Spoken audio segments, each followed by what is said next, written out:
భారత రాజ్యాంగాన్ని రచించుకొని మొట్టమొదటి పార్లమెంట్ ఎన్నికలు ఈ దేశంలో నిర్వహించినప్పుడు ఈ దేశంలోనే అత్యధిక మెజారిటీతోని గెలిచిన గొప్ప నాయకుడు రావి నారాయణ రెడ్డి మొట్టమొదటి ప్రధానమంత్రి పండిట్ జవహర్లాల్ నెహ్రూ గారి కంటే కూడా అత్యధిక మెజారిటీతోని పార్లమెంట్ సభ్యుడిగా ఎన్నిక అయ్యిండు అని అంటే ప్రజలకు వారి పట్ల ఉన్న నమ్మకం విశ్వాసం వారు ప్రజల కోసం చేసిన త్యాగానికి పోరాటానికి గుర్తింపే భారతదేశ మొట్టమొదటి పార్లమెంట్ ఎన్నికల్లో వారికి అత్యధిక మెజారిటీ రావడం.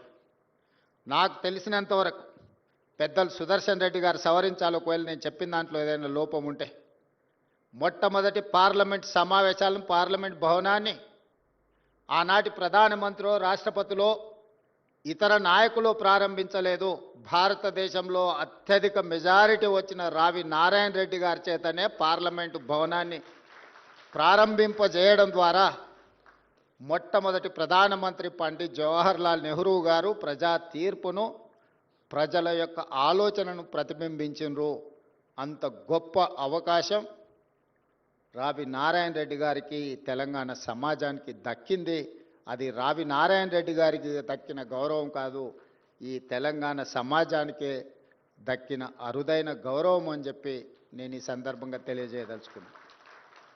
పార్లమెంట్ సభ్యుడిగా, శాసనసభ్యుడిగా, శాసనసభలో ప్రతిపక్ష నాయకుడిగా ఆనాటి రాచరికం మీద పోరాటం చేసిన అనుభవంతో సాయుధ రైతాంగ పోరాటంలో భూమి కోసం, భుక్తి కోసం, విముక్తి కోసం చేసిన పోరాటం యొక్క ఫలితాలను పేదలకు అందించాలని ప్రజాస్వామిక విధానంలో చట్టసభలలో అది పార్లమెంట్లో శాసనసభలో ప్రజల పక్షాన నిలబడి రావి నారాయణ రెడ్డి గారు చేయవలసిన ప్రయత్నం అంతా చేసిండ్రు. నాకున్న సమాచారం మేరకు వారికి 60 సంవత్సరాల వయసు వచ్చినప్పుడు ఇక ప్రత్యక్ష ఎన్నికలలో నేను పోటీ చేయను అని చెప్పి వారే స్వయంగా ఎన్నికలకు దూరం జరిగి పార్టీ బాధ్యతల నుంచి తప్పుకొని సామాన్య కార్యకర్తగా ప్రజలకు స్ఫూర్తినిచ్చి పార్టీని నడిపించడానికి అన్ని పదవులను త్యాగం చేసిన గొప్ప నాయకుడు రావి నారాయణ రెడ్డి గారు. ఈ కాలంలో మనం చూస్తున్నాం, ప్రజలు ఓడించినా కూడా పదవిని వదులుకోవడానికి ఇష్టపడడం లేదు. కానీ ప్రజలలో నెగ్గి ప్రజా అభిమానం ఉన్నప్పుడే పదవిని, పార్టీ బాధ్యత నుంచి కూడా హుందాగా తప్పుకొని ఇతరులకు అవకాశం కల్పించిన గొప్ప నాయకుడు రావి నారాయణ రెడ్డి గారు. స్వేచ్ఛ కోసం, వెట్టి చాకిరి విముక్తి కోసం కొట్లాడి ప్రజాస్వామ్యాన్ని, రాజ్యాంగాన్ని బలోపేతం చెయ్యాలి, మనమే రచించుకున్న రాజ్యాంగాన్ని పేదలకు అందుబాటులోకి తీసుకురావాలని తన వంతు ప్రయత్నం చేసి మొదటి తరంలో ఒక గొప్ప స్ఫూర్తిని నింపిన రావి నారాయణ రెడ్డి గారి జాతీయ పురస్కారం మలితరంలో జస్టిస్ సుదర్శన్ రెడ్డి గారికి అందించడము అనంటే సముచితమైన స్థానము. ఈ జాతీయ అవార్డుకు రావి నారాయణ రెడ్డి గారు అందించిన సేవలకు దక్కిన గౌరవం. జస్టిస్ సుదర్శన్ రెడ్డి గారికి పురస్కారం అందించడం ద్వారా ఈ పురస్కారానికి గౌరవం దక్కింది. ఈ కార్యక్రమంలో ముఖ్య అతిథిగా పాల్గొనడం నాకు దక్కిన అరుదైన అవకాశము అని చెప్పి నేను భావిస్తున్నా.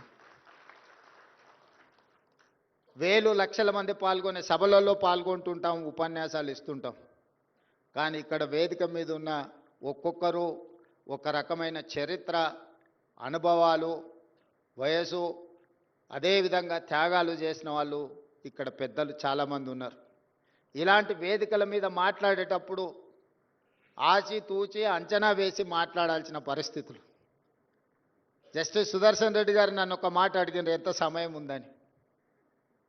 నేను ముఖ్యమంత్రిగా బాధ్యతలు చేపట్టినాక ఒక నిర్ణయం తీసుకున్నా, నాకంటే చిన్నవాళ్ళు ఉంటే సమయం నేను చెప్పాలి, నాకంటే పెద్దవాళ్ళు ఉంటే వాళ్ళు ఇచ్చిన సమయం అంతా కూర్చోవాలి అని.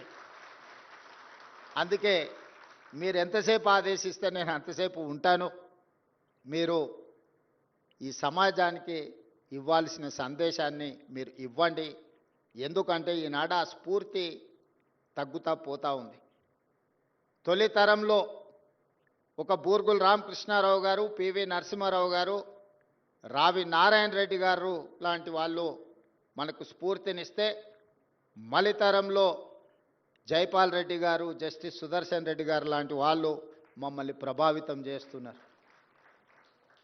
50 సంవత్సరాలు సుదీర్ఘకాలం శాసనసభ్యుడిగా, పార్లమెంట్ సభ్యుడిగా, రాజ్యసభ్యుడిగా, కేంద్ర మంత్రిగా, ఐఎన్పిఆర్ మంత్రిగా, వివిధ హోదాలలో పెట్రోలియం శాఖ మంత్రిగా, అర్బన్ డెవలప్మెంట్ మినిస్టర్గా, ఉత్తమ పార్లమెంటేరియన్గా, దక్షిణాది రాష్ట్రాలలోనే మొట్టమొదటి ఉత్తమ పార్లమెంటేరియన్గా రాణించిన జైపాల్ రెడ్డి గారు లాంటి వాళ్ళు, ఆ తరానికి సంబంధించిన జస్టిస్ సుదర్శన్ రెడ్డి గారు లాంటి వాళ్ళు ఈరోజు తెలంగాణ సమాజానికి ఒక స్ఫూర్తినిచ్చేవాళ్ళు. అలాంటి వాళ్ళు పాల్గొన్న సమావేశాలలో పాల్గొని వారు చెప్పే వారి అనుభవాలను వినడం ద్వారా పరిపాలనలో నిర్ణయాలు తీసుకునే సందర్భంలో అవి మాకు ఉపయోగపడుతూ ఉంటాయి. అందుకే ఇలాంటి సమావేశాలకు వచ్చినప్పుడు సమయంతో కొలవకుండా వాళ్ళ అనుభవం నుంచి ఏమైనా నేర్చుకుందామన్న ఆలోచనతోనే నేను ఈ సమావేశాలలో పాల్గొంటుంటా. జైపాల్ రెడ్డి గారి గురించి కూడా ఒక మాట చెప్పాలి. నాకు వారికి పెద్దగా రాజకీయంగా అంత పెద్ద సత్సంబంధాలు ఏమి ఉండేది కాదు. 2014లో వారు పార్లమెంట్ సభ్యుడిగా 2000 ఓట్లతో ఓడడానికి నేనే కారణం. కానీ ఏ రోజు కూడా వారు నన్ను ఎప్పుడు ద్వేషించలే. 2019లో వారిని పార్లమెంట్ సభ్యుడిగా నిలబడమని నేనే స్వయంగా వెళ్ళి వారితో కూర్చున్నా. ఈసారి ఎట్లయినా మీరు ఎన్నికల్లో నించోండి, మీ గెలుపు కోసం ప్రయత్నం చేస్తాం. 2014లో జరిగిన తప్పిదాన్ని 19లో సరిదిద్దాలనుకుంటున్నాం. మీరు పార్లమెంట్ సభ్యుడిగా పోటీ చేయండి. మోడీ గారు లాంటి ఫ్యాసిస్టులు ఈరోజు పరిపాలన సాగిస్తుంటే మీలాంటి వాళ్ళు చట్టసభలలో ఉండాల్సిన అవసరం ఉన్నది. నిబద్ధత కలిగిన, ప్రశ్నించగలిగిన శక్తి సామర్థ్యాలు ఉన్న మీలాంటి వాళ్ళు ఎన్నికల్లో పోటీ చేయాలని వారిని నేను స్వయంగా కలిసి మాట్లాడిన. కానీ వారు అన్నారు, తరం మారింది, ఇక మేము ప్రత్యక్ష ఎన్నికల్లో పోటీ చేయడం సమంజసం కాదు, నేను ఎన్నికల్లో పోటీ చేయను, మీరు ఎన్నికలను పోటీ చేయండి, మీకు అవసరమైన మా అనుభవాన్ని మీకు అందిస్తామని 2019 ఎన్నికల సందర్భంగా జైపాల్ రెడ్డి గారు అనడం జరిగింది. అంటే సమాజంలో వస్తున్న మార్పును, ప్రజల ఆలోచనను వాళ్ళ యొక్క శైలిలో ఎన్నికలను, ప్రజాస్వామ్యాన్ని చూస్తూ ఇప్పుడు మేము ఆదర్శంగానో లేకపోతే మేము మీకు మార్గదర్శకులుగా నిలబడాల్సిన సందర్భం, మీరు ఎన్నికల్లో పోటీ చేయండి, మేము ప్రోత్సహిస్తాం, భుజం తట్టామని చెప్పి జైపాల్ రెడ్డి గారు, జస్టిస్ సుదర్శన్ రెడ్డి గారు లాంటి వాళ్ళు ఎన్నికల పోటీలో నిలబడ్డప్పుడు ప్రొఫెసర్ కోదండరామ్ గారు లాంటి వాళ్ళు అండగా నిలబడి ఈరోజు తెలంగాణ రాష్ట్రంలో ప్రజాప్రభుత్వం ఏర్పాటుకు సహకరించారు. ఇవన్నీ అనుభవాలు, చరిత్ర మనకు పాఠాలు నేర్పుతుంది. జరుగుతున్న పరిణామాలు మన కళ్ళకు కట్టినట్టుగా కనిపిస్తాయి. ఈ రెండు కలిస్తేనే మన భవిష్యత్ కార్యాచరణగా మారుతుంది. అందుకే ఈనాడు ఒక రావి నారాయణ రెడ్డి గారి యొక్క గొప్పతనము, ఈనాడు అవార్డు గ్రహీత జస్టిస్ సుదర్శన్ రెడ్డి గారి గురించి 2 విషయాలు ప్రస్తావించాల్సిన అవసరం ఉన్నది. మొన్న ఉపరాష్ట్రపతి ఎన్నికల సందర్భంగా కాంగ్రెస్ పార్టీ అధ్యక్షులు మల్లికార్జున్ ఖర్గే గారు, రాహుల్ గాంధీ గారు నాకు ఉదయమే ఫోన్ చేసింది, మాట్లాడేది ఉంది అని. ఏదైనా పార్టీ వ్యవహారాలు అనుకున్నాం. ఉపరాష్ట్రపతి ఎన్నికలు వచ్చినాయి. ఈ ఎన్నికల్లో నరేంద్ర మోడీని, అమిత్ షాను భయపెట్టాలి, నరేంద్ర మోడీ అమిత్ షాకు ఖచ్చితమైన గుణపాఠం చెప్పాలి అని వారు ప్రస్తావించారు. వారు నాతో ఎందుకు ప్రస్తావిస్తున్నారో నాకు మొదట్లో అర్థం కాలేదు. పార్టీ అధ్యక్షుడిగా, పార్లమెంట్లో ప్రతిపక్ష నాయకుడిగా రాహుల్ గాంధీ గారు, మా నాయకులు మీ ఆదేశాలను తూచా తప్పకుండా పాటిస్తాం, కార్యాచరణని మీరు చెప్పండి అని. అయితే జస్టిస్ సుదర్శన్ రెడ్డి గారిని ఉపరాష్ట్రపతి అభ్యర్థిగా మేము నిర్ణయం తీసుకున్నాం, నువ్వు వెళ్ళి వారితో ప్రత్యక్షంగా మాట్లాడి వారికి సమాచారాన్ని అందించండి అని వారు చెప్పడం జరిగింది. వారేం ప్రజాదరణ ఉన్న పబ్లిక్ లీడర్ ఏం కాదు కదా, లేదా వేదికల మీద మాలాక కొంచెం పరుషమైన పదజాలంతో ఉపన్యాసాలు ఇచ్చే నాయకుడు కూడా కాదు కదా. వారు ఏ రకంగా మోడీని, అమిత్ షా గారిని భయపెట్టగలరు అని చెప్పి నేను రాహుల్ గాంధీ గారిని అడిగిన. వారి నిబద్ధత నరేంద్ర మోడీని, అమిత్ షాను భయపెడుతుంది. వారి నిబద్ధతను చూసి వారు హైకోర్టు జడ్జిగా, హైకోర్టు చీఫ్ జస్టిస్గా, సుప్రీంకోర్టు జడ్జిగా, లోకాయుక్త చైర్పర్సన్గా వివిధ హోదాలలో ఆనాడు రావి నారాయణ రెడ్డి గారు ప్రజాక్షేత్రంలో ప్రజల కోసం కొట్లాడితే న్యాయ కోవిదుడుగా వారి హోదాల ద్వారా ప్రజలకు ప్రజాస్వామ్యాన్ని కాపాడడానికి సల్వాజుడం లాంటి తీర్పులను ప్రజా పరిరక్షణలో, ప్రజాస్వామ్య పరిరక్షణలో వారికి విలక్షణమైన పాత్ర ఉంది. వారిని ఎన్నికల బరిలో మనం దించాలి, మీరు వెళ్ళి వారిని కలిసి మాట్లాడండి అని చెప్పి నాకు సూచన చేసింది. నేను వెళ్ళి జస్టిస్ సుదర్శన్ రెడ్డి గారితో కలిసిన. ఇప్పుడు ఈ సందర్భంలో నాకు ఎన్నికల్లో పోటీ అవసరమా అని వారు ఒక ప్రశ్న లేవనెత్తింది. అప్పుడు నేను వారికి మల్లికార్జున్ ఖర్గే గారు, రాహుల్ గాంధీ గారు నాతో అన్న విషయాన్ని ప్రస్తావించినప్పుడు, అయితే నేను సిద్ధం, ఎన్నికల్లో పోటీ చేస్తా, ఈ ప్రజాస్వామ్యాన్ని బలపరచాలి, ప్రజలకు ప్రజాస్వామ్యాన్ని స్ఫూర్తిని అందించాలి అని అంటే ఏక వ్యక్తి, ఏక పార్టీ ఈ విధానాలను మనం వ్యతిరేకించాల్సిన అవసరం ఉన్నది. మనం ఖచ్చితంగా ఈ ఎన్నికల్లో నిలబడదామని చెప్పి వారు నిర్ణయం తీసుకొని ముందుకు వచ్చిండ్రు. అదే విషయాన్ని నేను శ్రీమతి సోనియా గాంధీ గారికి, మల్లికార్జున్ ఖర్గే గారికి తెలియజేయడం జరిగింది.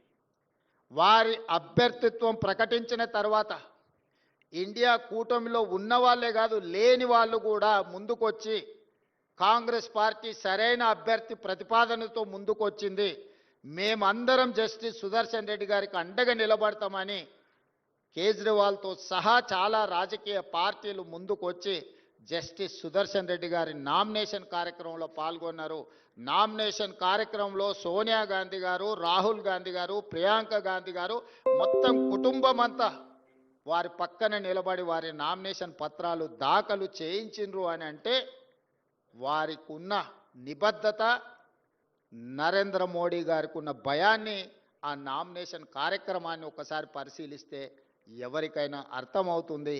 వారు మన తెలంగాణ బిడ్డ, మన మధ్యలో ఉండడం, ఈనాడు రావి నారాయణ రెడ్డి గారు జాతీయ పురస్కారం వారికి ఇవ్వడం అని అంటే సముచితమైన వ్యక్తికి సరైన సందర్భంలో ఈ పురస్కారాన్ని అందించినట్టుగా నేను భావిస్తున్న నిర్వాహకులకు అందరికీ కూడా మనస్ఫూర్తిగా నేను అభినందనలు తెలియజేస్తున్నాను. సరైన సమయంలో సరైన నిర్ణయం మీరు తీసుకున్నందుకు మనస్ఫూర్తిగా అభినందిస్తున్నాను.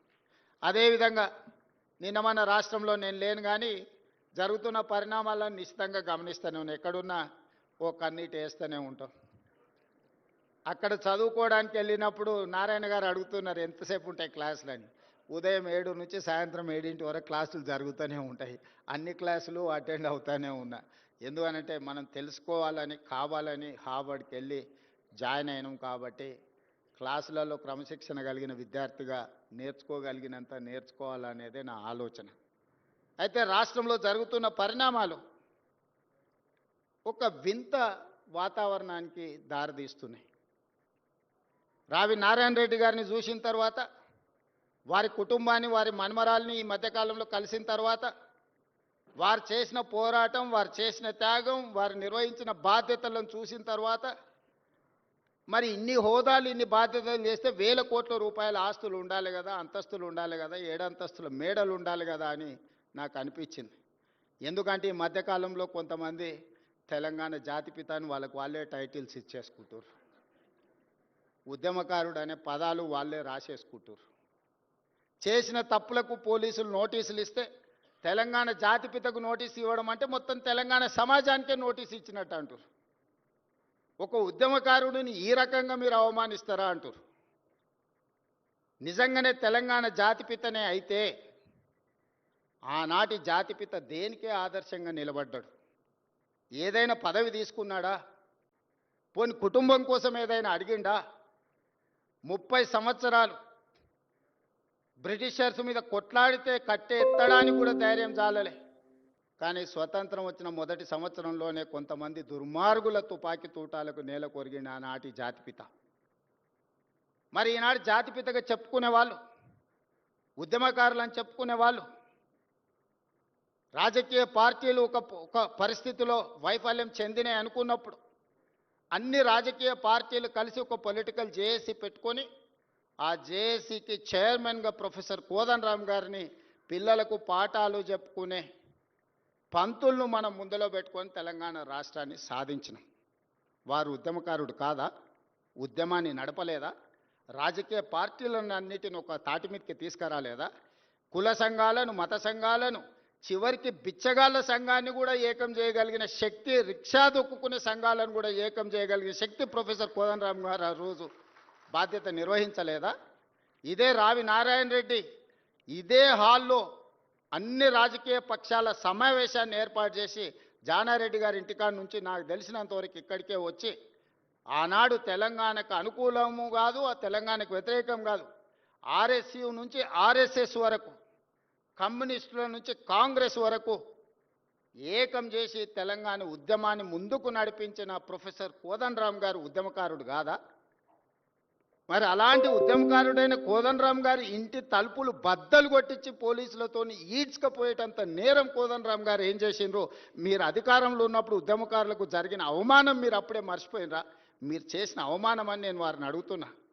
నిన్నెవరు తలుపులు బద్దలు కొట్టలేదే, నిన్నెవరు ఈడ్చుకొని రాలేదే. చేసిన తప్పులకు మీకు నోటీస్ ఇచ్చారు, సార్ మీరు రాండి అని. లేదు నా వయసు కొంచెం ఎక్కువ ఉంది, మీరే వచ్చి తీసుకురండి అంటే, సరే సార్ మీరు అధికారిక నివాసం ఉంది కదా మీరు అక్కడ ఉంటూ వస్తామంటే, లేదు లేదు లేదు నేను ఎక్కడనో ఫామ్ హౌస్లో ఉంటే, ఎక్కడ ఉంటే అక్కడ బాత్రూమ్లు ఉంటే బాత్రూంలోకి వచ్చి రాసుకోండి అంటే, ఇదెక్కడి జాతిపిత విధానము? ఇదెక్కడి ఉద్యమకారుల విధానము? రావి నారాయణ రెడ్డి గారి కుటుంబము 500 ఎకరాల భూమిని కోల్పోయినారు. ప్రపంచంలో ఎక్కడైనా స్వేచ్ఛ కోసము, ప్రజల యొక్క హక్కుల కోసం కొట్లాడిన వాళ్ళు, చెగువీరా నుంచి మొదలు పెడితే రావి నారాయణ రెడ్డి వరకు ఎవరినైనా చూడండి, సర్వం కోల్పోయినారు, సర్వం కోల్పోయినారు. నేల కొరిగిన వాళ్ళు వేలాది మంది ఉన్నారు. ఆస్తులు అంతస్తులను సర్వం త్యాగం చేసిండ్రు. కుటుంబానికి నిల్వ నీడ లేకుండా ఉన్నదంతా ప్రజలకు పంచిచ్చిన వాళ్ళను ఉద్యమకారులు అన్నారు, జాతిపితలు అన్నారు. ఆ విధంగా ఈనాడు రావి నారాయణ రెడ్డి గారి కుటుంబం 100 ఎకరాల భూములను పంచితే ఉన్న పదవులను పార్లమెంట్ సభ్యుడిగా దేశంలోనే అత్యధిక మెజారిటీతో గెలిచిన రావి నారాయణ రెడ్డి గారు ఎంపీగా, ఎమ్మెల్యేగా పనిచేసి నాకు పదవులు వద్దు అని తృణప్రాయంగా భావించే ప్రజాక్షేత్రంలో ప్రజలకు ఆదర్శంగా నిలబడితే వారిని ఏమనాలి? వచ్చిన తెలంగాణ రాష్ట్రంలో పదవులన్నీ మీరే తీసుకుంటారు,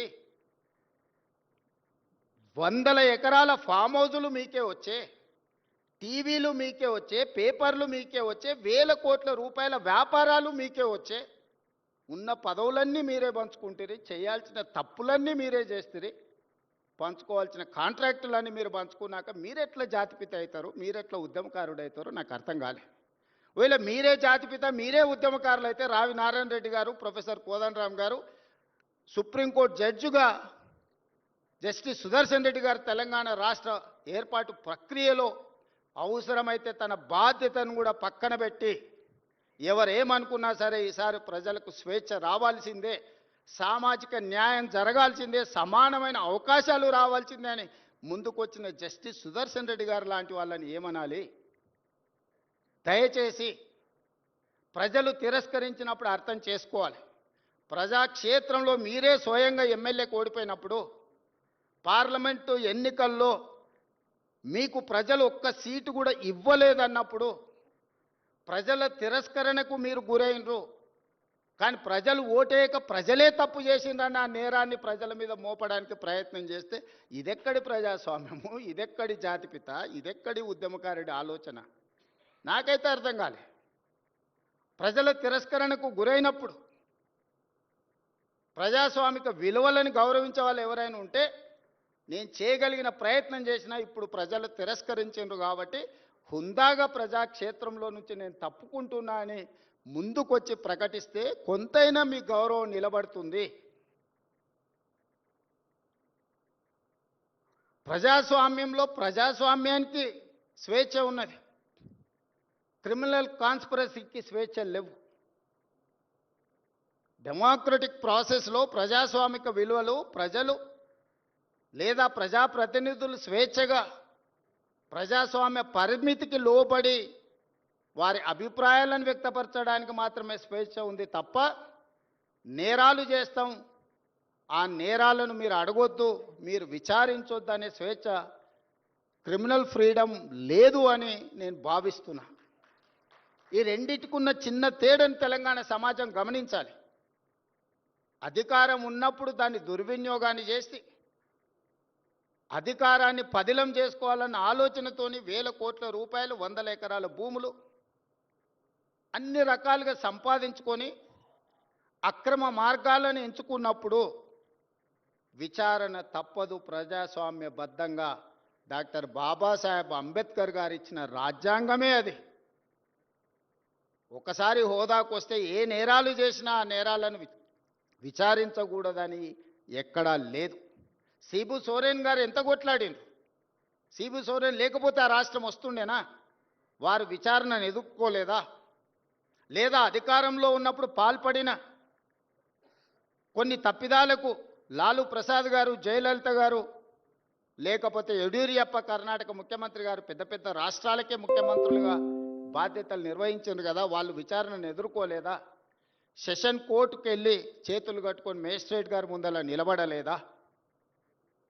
మనం ఎవరం అతీతులం కాదే, దైవాంశ సంభూతులం కాదే.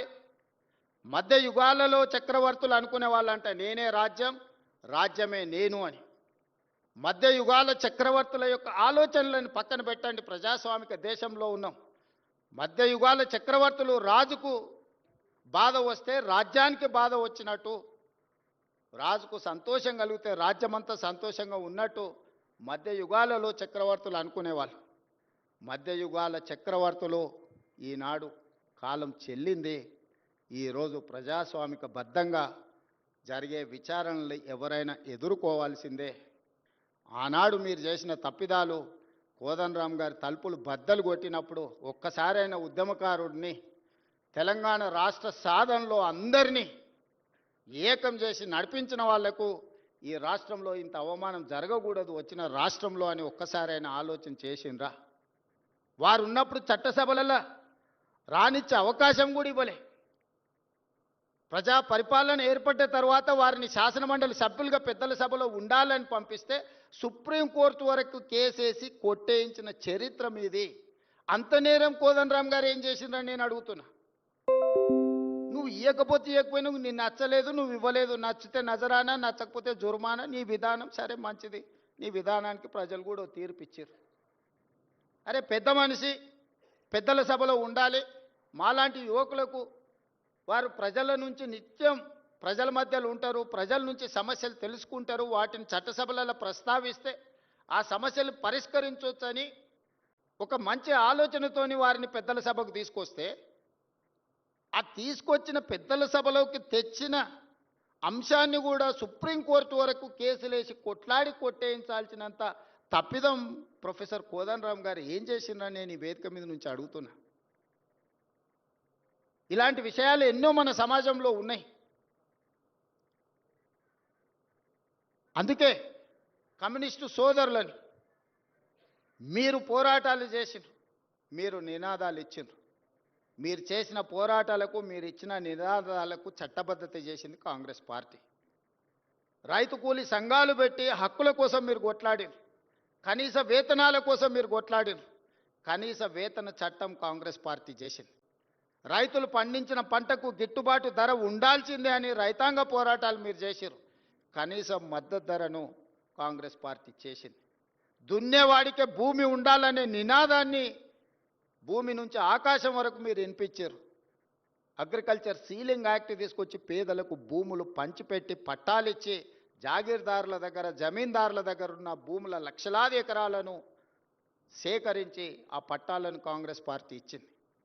అడవులలో ఉండే ఆదివాసీలకు అటవీ హక్కుల చట్టం ఉండాలి, వాళ్ళ హక్కులను కాపాడాలి అని మీరు కొట్లాడితే 2006 అటవీ హక్కుల చట్టాన్ని తీసుకొచ్చి పోడు భూముల పట్టాలు 10 లక్షల ఎకరాలకు పంచిపెట్టి చట్టబద్ధత కాంగ్రెస్ పార్టీ కల్పించింది.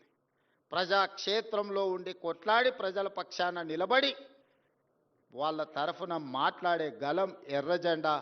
ఎర్రజెండా కొట్లాడిన ప్రతి అంశాన్ని చట్టాన్ని చేసిన చరిత్ర కాంగ్రెస్ది. నాణానికి రెండు వైపు ఎలానో ప్రజలకు కూడా కమ్యూనిస్టులు కాంగ్రెస్ పార్టీ అంతే అవసరం. ఈనాడు మోడీ లాంటి వాళ్ళు 1 నేషన్ 1 ఎలక్షన్ అంటుర్రు.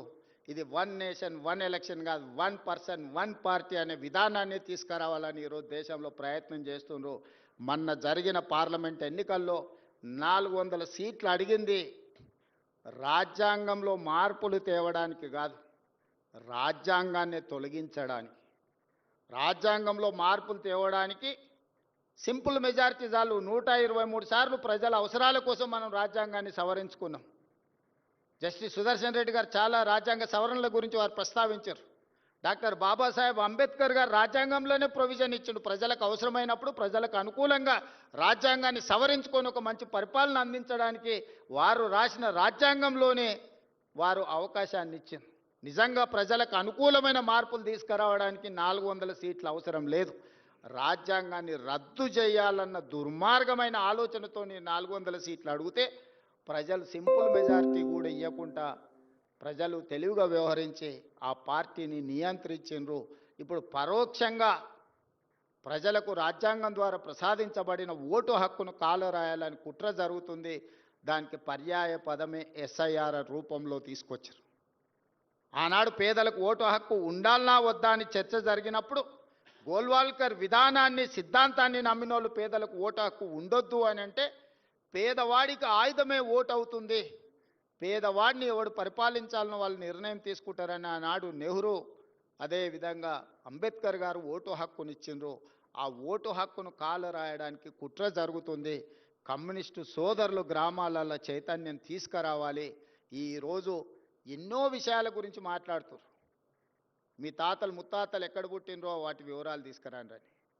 రాహుల్ గాంధీ గారు ఒకే ఒక్క మాట అడిగింది, మోడీ గారు మీరు చదువుకున్న సర్టిఫికెట్ ఒకటి చూపించండి అని.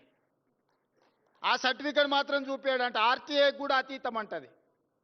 మోడీ గారి చదువు గురించి చదువుకున్న సర్టిఫికెటే అడిగిండ్రు. ఇప్పుడు నేను హార్వర్డ్ పోయి వచ్చిన, నారాయణ గారిని సర్టిఫికెట్ ఏడుందంటే తెచ్చి చూపిస్తా, సార్ ఇదో సర్టిఫికెట్ హార్వర్డ్లో నాకు ఇచ్చిరని.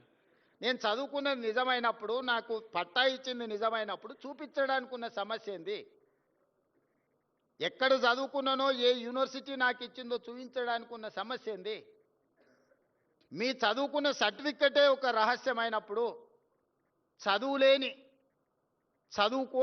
చదువుకోవడానికి అవకాశం లేని నిరుపేదలను ఎన్నో నిబంధనలు పెట్టి వాళ్ళ ఓటు హక్కును కాలరాస్తే రేపు వాళ్ళకు రేషన్ కార్డు ఉండదు, ఆధార్ కార్డు ఉండదు, వాళ్ళకున్న భూమి ఉండదు, ప్రభుత్వం ఇచ్చే సంక్షేమ పథకం ఉండదు. దీని వెనకాల కుట్ర ఉంది, పేదవాళ్ళని అణచేయాలన్న ఆలోచన ఉంది.